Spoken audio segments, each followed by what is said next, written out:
Buenos dias, good morning everyone. My name is Alvaro Castano. I'm one of the co-chairs of Conexión ERG. As you may know, Conexión is the Hispanic Employee Resource Group at Cincinnati Bell. Our objective is to promote diversity and inclusion for Cincinnati employees and the Hispanic community and culture within Cincinnati, as well as the footprint of Cincinnati Bell. Now, most of us know about tacos. We love to eat tacos.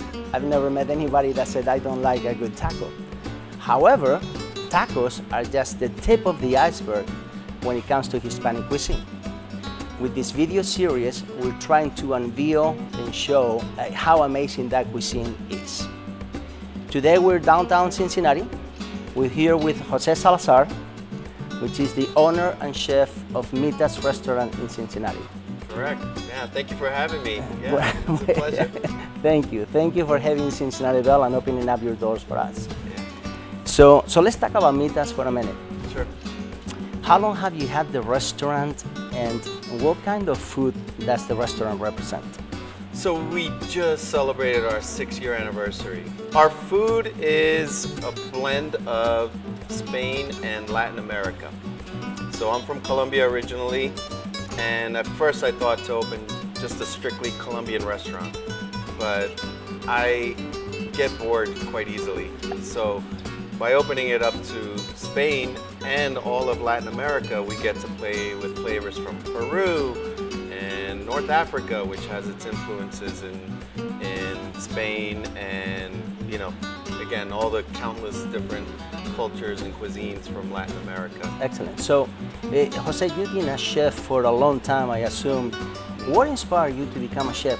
Well, I started out working as a bartender and a waiter, okay. And I did that just as a job. But I found myself really gravitating towards the kitchen, and I was very interested in what was going on in there. They seemed to be having a lot more fun.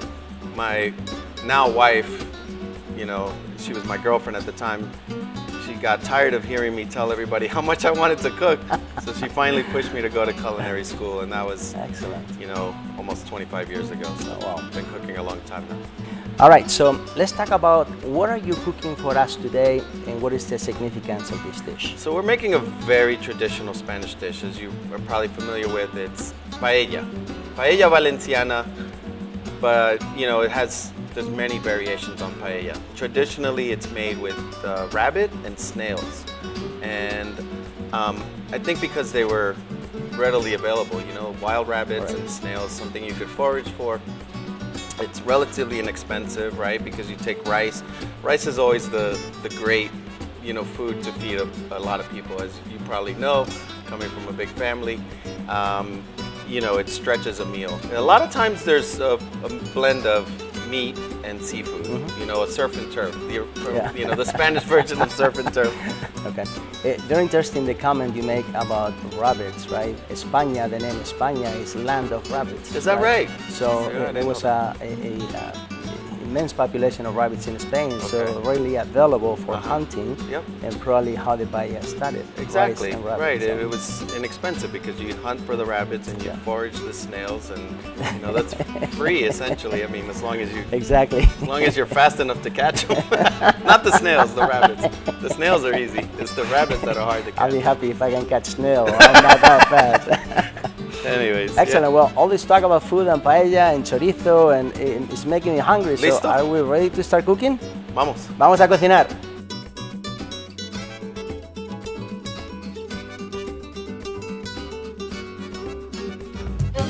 I understand we're making some phenomenal Spanish paella. I'm super excited because I'm from Spain myself. So let's talk a little bit about the ingredients to prepare this dish. Yeah, absolutely. So, all right, well, let's talk about probably a couple of the most important ingredients. We have the bomba rice. Bomba rice. This is, the famous short grain rice from Spain that is, you could substitute arborio, any rice that you would use for, say, risotto. Okay. And then another key ingredient is saffron, azafran. And you can just, smell that. It's Oh my God, that's incredible. Wow. I wish you Incredible. had smell-o-vision because Yeah. this is really, you know, one of the key ingredients in paella. So let's talk about the process of making a paella. How do you start? Yeah, of course. So we're gonna start with Spanish extra virgin olive oil, of course, and then we're gonna start sautéing some of our protein. So we have the chicken that's marinated in pimentón de la vera. We have our chorizo, which is a wonderful ingredient that, you know, some Spaniards will tell you you shouldn't put in paella, but I love it. It lends a lot of flavor. Pulpo, Spanish octopus. We braise it ahead of time, so meaning we slow cook it till it's nice and tender, and then we cut it up. And then towards the end, we're gonna go in with shrimp and little neck clams. We also have some sofrito, which is basically onion, garlic, celery, bell peppers that we cook down slowly in more extra virgin olive oil, and a little tomato for some richness and some acidity. And then at the very end, we're gonna garnish with piquillo peppers. Piquillo. These are beautiful roasted peppers from Spain. And then finally some peas, and then lemon that we use for a garnish, which you can then put on top if you like to give it a little acidity, and some fresh parsley. All right, well, let's turn on the fire and let's get busy. Let's do it. So the chicken and the chorizo, we're gonna start with those two. And we're gonna let the chorizo render out some of its fat. And that's where a lot of that wonderful flavor comes from. All right, we're gonna add just a little bit of salt is one of those things that any professional chef will tell you it's very important to season in layers, right? Correct. So you put a little bit of salt now. We're gonna add our rice. We're gonna put a little bit more salt. As we put the stock in, we're gonna put a little bit more salt. And that makes everything taste kind of unified. All right, now we're gonna go in with the pulpo. Wow. So the octopus is something that we want to get a little bit of color on, but you know, not too much. It's already fully cooked. The chicken is, you know, cut. So this is important too, is how do you cut the stuff that's going in there? If you cut the chicken too big, it's gonna be undercooked. If you cut it too small, it's gonna be dried out. So you want, you know, these little hunks that are maybe 2 inches or so. And then we have el arroz, the famous bomba rice. We're gonna put in a little layer. It's about, you know, maybe a cup of rice.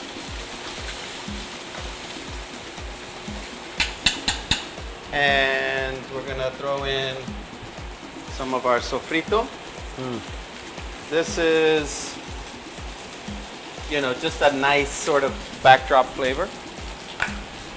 And in Spain, we say that the sofrito helps everything fall in love. There you go. Inside the pan. Yeah, right? That's a good way to put it. A little bit more salt. And what we're doing now is kind of toasting the rice. And then finally, it's a little bit of tomato. Like I said, Nice. these are just Spanish canned tomatoes. You could use any tomato. You could use fresh tomatoes for that matter. I mean, this is, you know, we're in tomato season, the height of tomato season, so fresh tomatoes would be delicious. All right. Wow. So now in goes our stock.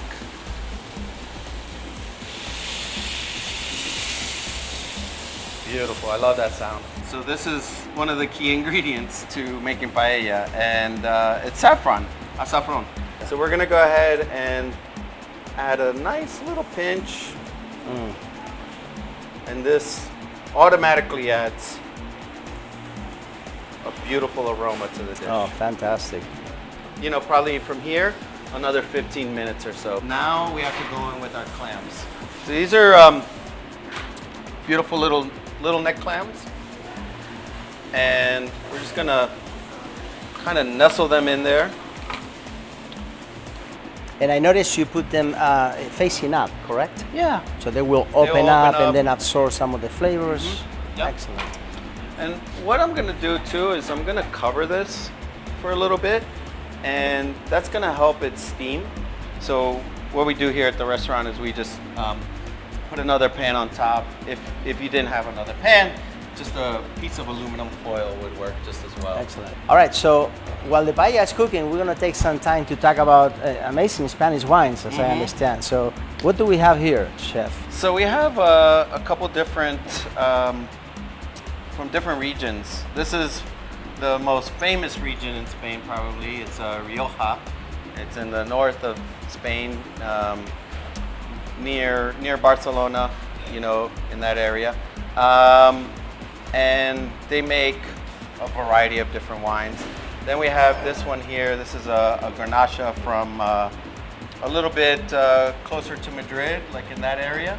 And then here we have one from the south. This is from Humilla. This is from a beautiful winery called Juan Gil. But you know, there's something for everyone in every budget. So if you say I like California Cab, we have something. But you know, if you say I like French Bordeaux, we have. Spain has, you know, the answer to all those wines. So for those of you wine connoisseurs at Cincinnati Bell, you know where to come to taste some amazing Spanish wine. Yeah, and while you know, Cincinnati Bell has been a great partner for us, and we're thrilled that you guys asked us to be a part of this. You know, I mean, honestly, without you, our business doesn't run. Like it's a reality, and so that's you. Thank you, I guess, is what I'm trying to say. Thank you for supporting us as well. We love to have you as a customer. We certainly the backbone that our fiber optic network brings to the city, it's amazing. We love helping businesses like yours.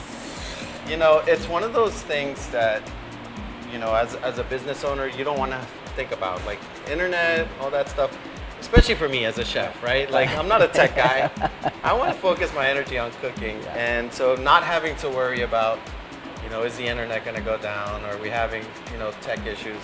No. Excellent. Let's check it out. All right, let's go back to the paella. I bet our clams are, our clams are just about there.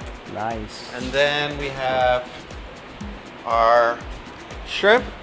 So clams have opened up. Yeah. Los camarones, the shrimp. We're going to throw these in here. And these go in last for some reason? They go in last because they cook really fast. They're going to cook in probably about 5 minutes. So we're close. Excellent. And in fact, this is where we start to sort of see where our rice is. So we're gonna start peeking in here around the edges, and you can see it's almost dry, but not quite.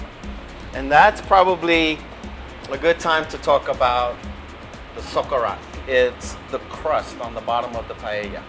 And for some Americans, it's a little bit strange because they go, "You burnt it!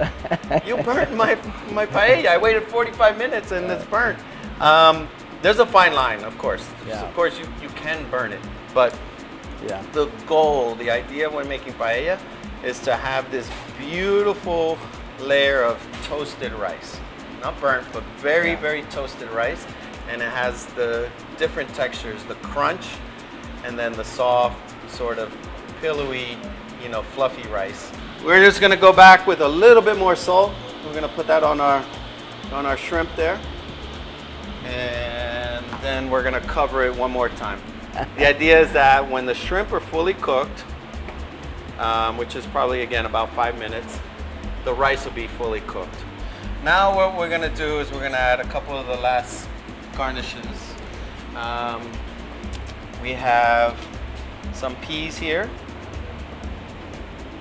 and then some of our piquillo pepper. So now we go in for a little taste.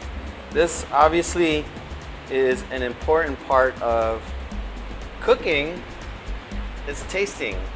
You know, this is probably one of the things that the home cook forgets to do, is to taste their food as they're going along. But yeah, now we determine, does it need more salt? Does it need more liquid? Excellent. It's pretty good. If I do say so myself, it's pretty much there. We're gonna let it go for another minute or so, just to develop some of that socorat. So you can get some of the aroma. Oh my God. All right. And then it's unbelievable. I think we have. I'm so happy today. I think we have some socorat going on there. So we're going to come back over here and we're going to sprinkle a little bit of fresh parsley on there. Just a nice fresh herb. You could, any herb that you want. And then we garnish with some lemon. And then finally a little drizzle of, a big drizzle I should say. I love oil, so a little extra virgin olive oil. And there's the dish. That's the Paella Valenciana, or the Mita's version of Chef. Paella Valenciana.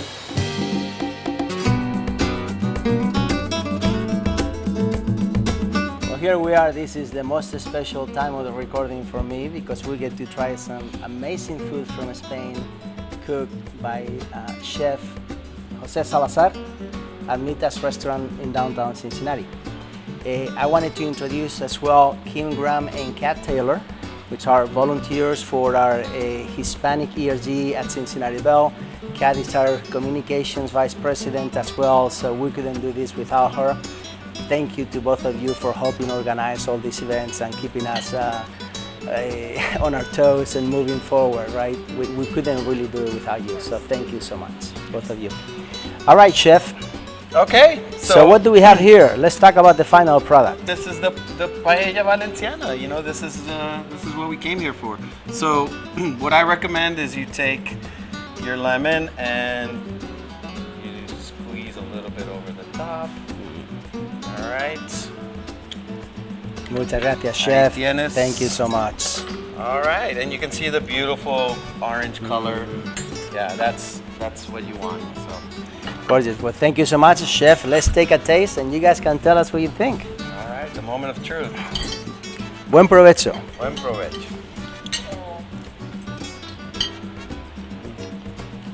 That's good, yeah. Thank you. Fantastic. The rice is perfectly cooked.